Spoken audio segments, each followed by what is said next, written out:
Vokkaliga leader ಆಗೋದಕ್ಕೆ ಇಬ್ಬರ ನಡುವೆ ನಡೀತಾ ಇರತಕ್ಕಂಥ ಅತಿ ದೊಡ್ಡ ವಾಕ್ಸಮರ. ಒಕ್ಕಲಿಗ ಲೀಡರ್ ಆಗೋದಕ್ಕೆ ಜಿದ್ದಿಗೆ ಬಿದ್ದಿದ್ದಾರೆ ಮದಗಜಗಳು.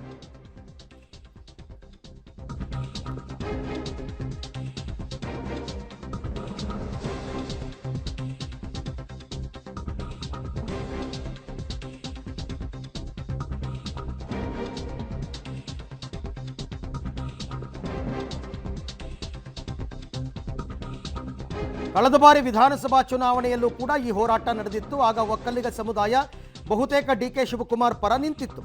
ಈಗ ಮತ್ತೆ ಒಕ್ಕಲಿಗ ಲೀಡರ್ ಆಗೋದಕ್ಕೆ ಜಿದ್ದಿಗೆ ಬಿದ್ದಿದ್ದಾರೆ ಮದಗಜಗಳು. ಎಚ್.ಡಿ.ಕೆ. ಡಿ.ಕೆ.ಶಿ ಮಧ್ಯೆ ಒಕ್ಕಲಿಗ ಪಟ್ಟದ ವಾರ್ ಜೋರಾಗಿದೆ. ಏಟಿಗೆ ಎದುರೇಟು, ಕೌಂಟರ್ಗೆ ಪ್ರತಿ ಕೌಂಟರ್. ಕೊನೆಗೆ ಅದು ಯಾವ ಹಂತಕ್ಕೆ ಹೋಯ್ತು ಅಂದರೆ ವೈಯಕ್ತಿಕ ಮಟ್ಟಕ್ಕೂ ಕೂಡ ಇಳಿತು. ಇವರಿಬ್ಬರ ನಾಯಕರ ವಾಕ್ಸಮರ, ಏಕವಚನದಲ್ಲಿ ಇಬ್ಬರ ಮಾತಿನ ಸಮರ ನಡೆದಿದೆ. ಈ ಬಾರಿ ಹಳೆ ಮೈಸೂರು ಭಾಗದಲ್ಲಿ ಹಾಗಾದರೆ ಯಾರ ಕೈ ಮೇಲಾಗುತ್ತೆ ಅಂತಕ್ಕಂಥ ಪ್ರಶ್ನೆ.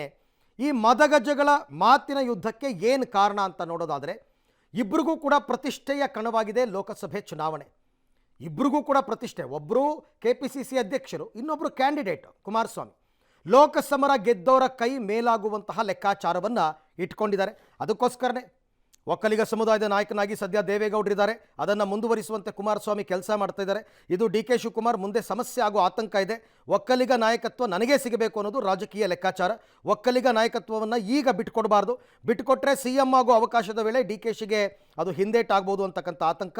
ಹಳೆ ಮೈಸೂರು ಭಾಗದಲ್ಲಿ ಅಸ್ತಿತ್ವ ಸಾಧಿಸಬೇಕಾದ್ರೆ ಕುಮಾರಸ್ವಾಮಿ ಜೊತೆ ಫೈಟ್ ಮಾಡೋದು ಅನಿವಾರ್ಯ. ಒಕ್ಕಲಿಗ ನಾಯಕತ್ವ ಪಟ್ಟ ಸಿಕ್ಕರೆ ಅಂದುಕೊಂಡಿದ್ದು ಸಿಗುವ ಲೆಕ್ಕಾಚಾರದಲ್ಲಿ ಡಿ.ಕೆ. ಶಿವಕುಮಾರ್ ಇದ್ದಾರೆ. ಅದಕ್ಕೋಸ್ಕರ ಇಷ್ಟೆಲ್ಲ ಹೋರಾಟಗಳು ನಡೀತಾ ಇದೆ ಡಿ.ಕೆ. ಶಿವಕುಮಾರ್ ಮತ್ತು ಕುಮಾರಸ್ವಾಮಿಯ ಮಧ್ಯೆ. ಏನಾಗಬಹುದು ಅಂತಕ್ಕಂಥದ್ದನ್ನು ಚುನಾವಣೆಯ ನಂತರ ನಾವು ನೋಡಬಹುದು.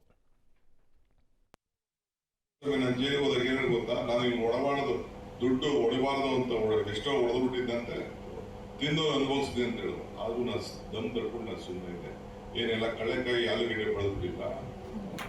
ಎಷ್ಟಿದೆ ಅವ್ರ ಕುಟುಂಬದ ಆಸ್ತಿ ಅಂತ ನನಗೆ ಲೆಕ್ಕ ಕೊಡ್ತಾರೆ ನಿಮಗೆ. ಎಸ್, ನಂದು 45 ಎಕರೆ ಲ್ಯಾಂಡ್ ಇದೆ. 48 ಎಕರೆ ಇದೆ. ನಾನು ಸಿನಿಮಾದಲ್ಲಿ ಹಂಚಿಕೆದಾರನಾಗಿ ಸಿನಿಮಾದಲ್ಲಿ ಸಂಪಾದನೆ ಮಾಡ್ತಾ ಇದ್ದೆ. ನಾನು ರಾಜಕಾರಣಕ್ಕೆ ಬರೋದಕ್ಕಿಂತ 10 ವರ್ಷದ ಮುಂಚೆ ಆಸ್ತಿ ತಗೊಂಡಿರ್ತಕ್ಕಂಥದ್ದು. ರಾಜಕಾರಣಕ್ಕೆ ಬಂದ ಮೇಲೆ ನಾನೇನು ಆಸ್ತಿ ಮಾಡಿಲ್ಲ. ನನ್ನ ತೋಟದಲ್ಲಿ ಏನು ಬೆಳಿತೀನಿ ಅನ್ನೋದು ಬಂದು ನೋಡಪ್ಪ, ನಾನೇನು ರೆಸಾರ್ಟ್ ಮಾಡಿಲ್ಲ. 45 ಎಕರೆ ಲ್ಯಾಂಡ್ ಇದೆ. 48 ಎಕರೆ ಇದೆ. ನಾನು ಸಿನಿಮಾದಲ್ಲಿ ಹಂಚಿಕೆದಾರನಾಗಿ ಸಿನಿಮಾದಲ್ಲಿ ಸಂಪಾದನೆ ಮಾಡ್ತಾ ಇದ್ದೆ. ನಾನು ರಾಜಕಾರಣಕ್ಕೆ ಬರೋದಕ್ಕಿಂತ 10 ವರ್ಷದ ಮುಂಚೆ ಆಸ್ತಿ ತಗೊಂಡಿರ್ತಕ್ಕಂಥದ್ದು. ಇವತ್ತು ತೆಂಗಿನ ಗಿಡ ಏನು ಇಟ್ಟಿದ್ದೀನಿ, ಸುಮಾರು 20 ಟನ್ ಕೊಬ್ಬರಿನ ರೇಟ್ 8,000 ರೂಪಾಯಿ ಇದ್ದು ಮಾರಾಟ ಮಾಡೋದು ಇಟ್ಟಿದ್ದೀನಿ. ಕಲ್ಲಂಗಡಿ ಹಣ್ಣನ್ನು ಸುಮಾರು 50 ಟನ್ ಬೆಳೆದಿದ್ದೀನಿ. ಸುಮಾರು 55 ಲಕ್ಷ ರೂಪಾಯಿ ವೆಚ್ಚದ ಬಾಳೆಹಣ್ಣು ಬೆಳೆದಿದ್ದೇನೆ. ಬಾಳೆ ವಿಡಿಯೋ ಮಾಡಿಟ್ಟಿದ್ದೀನಿ. ಯಾವ ಕಷ್ಟಪಟ್ಟವ್ರೆ? ಕಲ್ಲು ಬಂಡೆ ಕದ್ದು ವಿದೇಶಗಳಿಗೆ ಸಾಗಿಸಿರೋದೇ ಕಷ್ಟ ಅಲ್ವಾ? ಅದೇ ನೋಡಿ, ಒಂದು ಅವ್ನ್ ಪಿಕ್ ಪಾಕೆಟ್ ರೂಢಿ ಅಲ್ಲ ಅವನ್ಗೆ. ಎದುರಿಸಿ ಬ್ಲಾಕ್ ಮೇಲ್ ಮಾಡೋದು. ಇಟ್ಟಂಡ್ರೆ ಏನ್ ಹೇಳಿದಪ್ಪ ಅಶ್ವತ್ಥನಾರಾಯಣ್ಗೆ ಹಿಂದೆ ನೆನ್ನೆ ಪ್ರೈಮ್ ಮಿನಿಸ್ಟರ್ ಬಂದಿದ್ರಲ್ರಿ, ಪಾಪ ಇರ್ಲಿ, ಅವರು ಬಹಳ ಹೊಂದಾಣಿಕೆ ಮಾಡ್ಕೊಳ್ಳಿ, ನಾವು ಮಾಡ್ಕೊಂಡಂಗೆ ಅವರು ಮಾಡ್ಕೊಂಡ್ರು ಹೊಂದಾಣಿಕೆ. ಇದೇ 1 ವರ್ಷದಲ್ಲಿ ಇದೇ ಪ್ರೈಮ್ ಮಿನಿಸ್ಟರ್ ತಂದೆ ಮಗನ ಬಗ್ಗೆ ಏನ್ ಮಾತಾಡಿದ್ರು ಅದೇ ಗ್ರೌಂಡ್ ಅಲ್ಲಿ. You please, I want all your TV to take out that record and show to the people of the state. ಇವತ್ತೇ ನನ್ನ ವಿರುದ್ಧ ಗೋ ಬ್ಯಾಕ್ ಇದೊಂದು ಚೆನ್ನಾಗಿ ಕಲ್ತ್ಬಿಟ್ಟವ್ರಿಗೆ ಎಲ್ಲರೂ. ಯಾರ ಮೇಲಾದರೂ ಏನಾದರೂ ಧರಣಿ ಮಾಡಬೇಕು, ಏನಾದರೂ ಅವ್ರ ವಿರುದ್ಧ ಹೇಳಬೇಕು ಅಂದರೆ ಗೋ ಬ್ಯಾಕ್. ನಿಮ್ಮ ಗೋ ಬ್ಯಾಕ್ಗೆ ಎದರ್ಕೊಂಡು ಕೂತ್ಕೊಳ್ಳಾರ? ತಪ್ಪು ಮಾಡದೇ ಇರೋರು ಇದನ್ನು ಇಷ್ಟೊಂದು ಏನೋ ಕುಮಾರಸ್ವಾಮಿ ಮಾಡಬಾರ್ದ, ಮಹಾನ್ ಅಪರಾಧ ಮಾಡಿಬಿಟ್ಟ ಹೇಳಿಕೆ ಕೊಟ್ಟು ಅಂತೇಳಿ. ಪಾಪ ನಿಮ್ಮ ಮನಸ್ಸಲ್ಲಿದ್ದರೆ ದುಃಖ ಪಡಬೇಡಪ್ಪ. ಯಾರು ಗೊತ್ತಿದೆ ನನಗೆ, ನೀನು ದುಃಖ ಪಟ್ಟು ನಿನ್ನ ಜೀವನದಲ್ಲಿ ಎಂದೂ ದುಃಖ ಪಟ್ಟನಲ್ಲ. ಏನೇನು ನಡೆಸಿದೆಯೇ ಗೊತ್ತಿದೆ. ಕುಮಾರಸ್ವಾಮಿ ನೋಡಿಬಿಟ್ರೆ ಬ್ಲಡ್ ಬಾಯಿಲಾಗ್ಬಿಡುತ್ತಂತೆ ಕುಮಾರಸ್ವಾಮಿ ಹೇಳಿಕೆ ನೋಡಿದ್ರೆ. ಆದರೂ ನನ್ನ ಮಾತಿನಿಂದ ಏನಾದರೂ ಈ ರಾಜ್ಯದ ಯಾವುದೇ ನನ್ನ ತಾಯಂದ್ರಿಗೆ ನೋವಾಗಿದೆ ಅಂದರೆ ವಿಷಾದ ವ್ಯಕ್ತಪಡಿಸ್ಲಿಕ್ಕೆ ಸಿದ್ಧ ಇದೆ. ಬಾಡಿಗೆನೋ ಮತ್ತೊಂದು ಏನು ಬೇಕಾದ್ರೂ ಹೇಳ್ಕೊಳ್ಳಿ. ಇವತ್ತು ನಾವು ಹೋರಾಟ ಮಾಡಬೇಕಾದ್ದು, ನಾವು ಹೆಣ್ಣುಮಕ್ಕಳ ಪರವಾಗಿ ನಿಂತ್ಕೊಳ್ಬೇಕಾದ್ದು, ಅವ್ರಿಗೆ ಆತ್ಮಧೈರ್ಯನ ಕೊಡಬೇಕಾದ್ದು, ಅವರ ಕುಲಕ್ಕೆ ಒಂದು ದೊಡ್ಡ ಕಪ್ಪು ಚುಕ್ಕಿಯನ್ನು ಕುಮಾರಸ್ವಾಮಿ ಅವರು ತಂದಿದ್ದಾರೆ. ಅವ್ರನ್ನ ಕ್ಷಮಾಪಣೆ ಕೇಳಲಿಕ್ಕೂ ನಾನು ತಯಾರಿಲ್ಲ. ಅವ್ನ ಕ್ಷಮಾಪಣೆ ಅವಶ್ಯಕತೆ ಇಲ್ಲ. ವಿಷಾದ ವ್ಯಕ್ತಪಡಿಸೋದು ಬೇಕಾಗಿಲ್ಲ. ಇವನು ವಿಷಾದ, ಈ ಡ್ರಾಮಾ, ಈ ಕುಮಾರಸ್ವಾಮಿ ಹೇಳ್ತಾರೆ ನಾವು ಅವ್ರ ಮನೆ ಹತ್ರ ಹೋಗಿದ್ದು ಅಂತ ಹೇಳಿ. ಈಗೇನು ಹೇಳ್ತಾರಲ್ಲ BJP JDS ಸಂಬಂಧದ ಬಗ್ಗೆ, ನಾಯಿ ಹಸ್ದಿತ್ತು ಅನ್ನ ಅಳಿಸಿತ್ತು ಅಂತೇಳಿ. ಅವತ್ತು ಬಂದ್ರಲ್ಲ ನಮ್ಮ ಮನೆ ಹತ್ರಕ್ಕೆ, ಅವತ್ತೇನಾಗಿತ್ತು? ಆಗ ನೀವು ನಾಯಿ ಸ್ಥಾನದಲ್ಲಿದ್ರೋ ಅನ್ನ ಅಳಿಸಿದ ಸ್ಥಾನದಲ್ಲಿದ್ದರು? ಅವತ್ತು ಯೋಚನೆ ಮಾಡಿ. ಮಿಸ್ಟರ್ ಕುಮಾರಸ್ವಾಮಿ ಹೇಳ್ತಾ ಇದ್ದೀನಿ, you will not win the parliament election. ಎದುರುಕೊಂಡು ನಿನ್ನ ಕ್ಷೇತ್ರ ಬಿಟ್ಬಿಟ್ಟು ಪಕ್ಕದ ತಾಲೂಕು, ಪಕ್ಕದ ಜಿಲ್ಲೆಗೆ ಹೋಗಿದ್ಯಾ, ಹೋಗಿ, you have right to go. Let us debate in the assembly.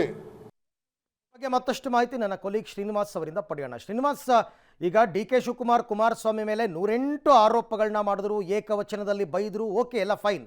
ಏನೇ ಆದರೂ ದೇವೇಗೌಡರ ಕುಟುಂಬಕ್ಕೆ ಒಕ್ಕಲಿಗ ಸಮುದಾಯದ ಒಂದಷ್ಟು ಬೆಂಬಲ ಇದ್ದೇ ಇದೆ. ಚುನಾವಣೆಯಲ್ಲಿ ಇದು ಡಿ ಕೆ ಶಿವಕುಮಾರ್ಗೆ ಬ್ಯಾಕ್ ಸ್ಟ್ಯಾಬ್ ಆಗುತ್ತೆ, ಅವರು ಕುಮಾರಸ್ವಾಮಿ ಪರ ನಿಲ್ತಾರೆ ಅಂತಕ್ಕಂಥ ಒಂದು ಎಚ್ಚರಿಕೆ ಆದರೂ ಇರಬೇಕಲ್ವ? ಒಂದು ಹಂತದಲ್ಲಿ ಆ ಸಾಧ್ಯತೆನೂ ಕೂಡ ತೆಗೆದಾಕಂಗಿಲ್ಲ ನಾವು. ಅರವಿಂದ್, ಹೌದು, ನೀವು ಹೇಳುವಂಥ ಸತ್ಯ. ಎಲ್ಲೋ ಒಂದು ಕಡೆ ಡಿ ಕೆ ಶಿವಕುಮಾರ್ ಅವರು ಆ ವಿಚಾರವನ್ನ ಯೋಚನೆ ಮಾಡಬೇಕಾಗಿತ್ತು. ಆದರೆ ಈ ಚುನಾವಣೆಯ ನೆಪವನ್ನು ಇಟ್ಕೊಂಡು ದೇವೇಗೌಡ ಕುಟುಂಬ ಮತ್ತೆ ಕುಮಾರಸ್ವಾಮಿ ಅವರನ್ನ ನೇರವಾಗಿ ಟಾರ್ಗೆಟ್ ಮಾಡ್ತಿದ್ದಾರೆ, ಏಕವಚನದಲ್ಲಿ ಮಾತನಾಡ್ತಿದ್ದಾರೆ. ಇದೆಲ್ಲವೂ ಕೂಡ ಮುಂದೆ ಒಕ್ಕಲಿಗ ನಾಯಕತ್ವವನ್ನ ಪಡಿಬೇಕು ಅನ್ನುವಂಥ ನಿಟ್ಟಿನಲ್ಲಿ ಇದೆಲ್ಲವೂ ಕೂಡ ಮಾಡ್ತಿದ್ದಾರೆ ಅನ್ನುವಂಥದ್ದು ರಾಜಕೀಯ ವಲಯದಲ್ಲಿ ಚರ್ಚೆ ಆಗ್ತಿದೆ. ಯಾಕಂದ್ರೆ ಈಗ ಆಸ್ ಆಫ್ ನೌ ದೇವೇಗೌಡ್ರೆ ಒಕ್ಕಲಿಗ ನಾಯಕತ್ವದಲ್ಲಿ ಪ್ರಮುಖರಾಗಿದ್ದಾರೆ. ಅವರ ಮಾತನ್ನ ಬಹುತೇಕ ಒಕ್ಕಲಿಗರು ಒಪ್ತಾರೆ ಅಂತ. ಆದ್ರೆ ಮುಂದಿನ ತಮ್ಮ ಸಿಎಂ ಭವಿಷ್ಯಕ್ಕಾಗಿ ಈಗಲಿಂದನೇ ಅಡಿಪಾಯ ಹಾಕಬೇಕು ಅನ್ನುವಂಥದ್ದು ಡಿ ಕೆ ಶಿವಕುಮಾರ್ ಅವರ ಲೆಕ್ಕಾಚಾರ. ಹಾಗಾಗಿನೇ ಈಗ ನಾನೇನಾದ್ರೂ ಲೂಸ್ ಕೊಟ್ಟರೆ ರಾಜಕೀಯವಾಗಿ ಅದು ಮುಂದೆ ನನಗೆ ಸಮಸ್ಯೆ ಆಗಬಹುದು ಅನ್ನುವಂಥ ನಿಟ್ಟಿನಲ್ಲೇ ಲೋಕಸಭಾ ಚುನಾವಣೆಯ ನೆಪವನ್ನ ಇಟ್ಕೊಂಡು ನೇರವಾಗಿ ಕುಮಾರಸ್ವಾಮಿ ಅವರನ್ನ ಟಾರ್ಗೆಟ್ ಮಾಡ್ತಿದ್ದಾರೆ. ಹಳೆ ಮೈಸೂರು ಭಾಗದಲ್ಲಿ ತಮ್ಮ ಪಾರುಪತ್ಯವನ್ನ ಸಾಧಿಸಬೇಕು. ಮುಂದಿನ ಅಂದ್ರೆ 2.5 ವರ್ಷ ಆದ್ಮೇಲೆ ಕಾಂಗ್ರೆಸ್ನಲ್ಲಿ ಆಗಿರುವಂತಹ ಅಗ್ರಿಮೆಂಟ್ ನಲ್ಲಿ ಸಿಎಂ ಸ್ಥಾನ ಬಂದಂತಹ ಸಂದರ್ಭದಲ್ಲಿ ಒಕ್ಕೊರಲಾಗಿ ಒಕ್ಕಲಿಗ ನಾಯಕತ್ವ ಅನ್ನುವಂತಹ ಧ್ವನಿಯನ್ನ ಎತ್ತಬೇಕು ಅನ್ನುವಂಥ ನಿಟ್ಟಿನಲ್ಲಿ ಈ ಎಲ್ಲಾ ರಾಜಕೀಯ ತಂತ್ರಗಳನ್ನ ಮಾಡ್ತಿದ್ದಾರೆ ಅನ್ನುವಂಥದ್ದು. ಹಾಗಾಗಿನೇ ಚುನಾವಣೆ ನೆಪವನ್ನ ಇಟ್ಕೊಂಡು ಟಾರ್ಗೆಟ್ ಮಾಡ್ತಿದ್ದಾರೆ. ನೀವು ಹೇಳಿದಾಗ ಯಾವುದು ಅಂತಿಮವಾಗಿ ಚುನಾವಣೆ ಆದ ಬಳಿಕ ಯಾವೆಲ್ಲ ಲೆಕ್ಕಾಚಾರ, ಡಿ ಕೆ ಶಿವಕುಮಾರ್ ಅವರ ಲೆಕ್ಕಾಚಾರಗಳು ಸರಿಯಾಗುತ್ತಾ ಉಲ್ಟಾ ಆಗುತ್ತಾ ಅನ್ನುವಂಥದ್ದನ್ನ ನೋಡ್ಬೇಕಾದ್ರೆ ಡಿ ಕೆ ಶಿವಕುಮಾರ್ ಅವರ ಫೋರ್ಸ್ ನೋಡಿದ್ರೆ ಎಲ್ಲ ಒಂದ್ ಕಡೆ ಅವರಿಗೆ ಬ್ಯಾಕ್ ಸ್ಟಾಪ್ ಆಗಬಹುದು ಅನ್ನುವಂತಹ ಒಂದಿಷ್ಟು ರಾಜಕೀಯ ಚರ್ಚೆಗಳು ಆಗ್ತಿದ್ದಾವೆ. ಅಂತಿಮವಾಗಿ ಲೋಕಸಭೆ ಚುನಾವಣೆ ಬಳಿಕವೇ ಎಲ್ಲದಕ್ಕೂ ಫಲಿತಾಂಶಗಳು ಲಭ್ಯವಾಗುವಂಥದ್ದು. ಅರವಿಂದ್, ಓಕೆ, ಥ್ಯಾಂಕ್ ಯು ತಮ್ಮೆಲ್ಲ ಮಾಹಿತಿಗೆ ಶ್ರೀನಿವಾಸ್, ಧನ್ಯವಾದ. ಒಟ್ಟಾರೆ ಯಾವುದೇ ಸಂದರ್ಭದಲ್ಲೂ ಕೂಡ ಒಕ್ಕಲಿಗರು ಸಾಮೂಹಿಕವಾಗಿ ನನ್ನ ಪರ ನಿಲ್ಲಬೇಕು, ಅದು ಡಿ ಕೆ ಶಿವಕುಮಾರ್ ಅವರ ಲೆಕ್ಕಾಚಾರ. ಅದಕ್ಕೆ ಇವರು ಗುರಾಣಿ ಅಸ್ತ್ರವನ್ನಾಗಿ ಬಳಸ್ಕೊಳ್ತಾ ಇರ್ತಕ್ಕಂಥದ್ದು ಕುಮಾರಸ್ವಾಮಿ ಅವರನ್ನು. ಹೇಗಿದ್ದರೂ ಕೂಡ ಅವ್ರ ಪಕ್ಷನೇ ಅಧಿಕಾರದಲ್ಲಿದೆ. ಈ ಥರ ಅಧಿಕಾರ ಹಸ್ತಾಂತರ ಅಂತ ಬಂದಾಗ ಸಮುದಾಯ ನನ್ನ ಪರ ನಿಲ್ಲಲಿ ಅಂತಕ್ಕಂಥ ಲೆಕ್ಕಾಚಾರ ಇದೆ. ಅದಕ್ಕೋಸ್ಕರನೇ ಇಷ್ಟೆಲ್ಲ ಮಾತುಕತೆಗಳು, ಇಷ್ಟೆಲ್ಲ ವಾಗ್ಝರಿಗಳು. ಸೊ ನೋಡೋಣ ಅಂತಿಮವಾಗಿ ಸಮುದಾಯದ ಜನ ಏನು ತೀರ್ಮಾನ ಕೊಡ್ತಾರೆ ಅಂತ.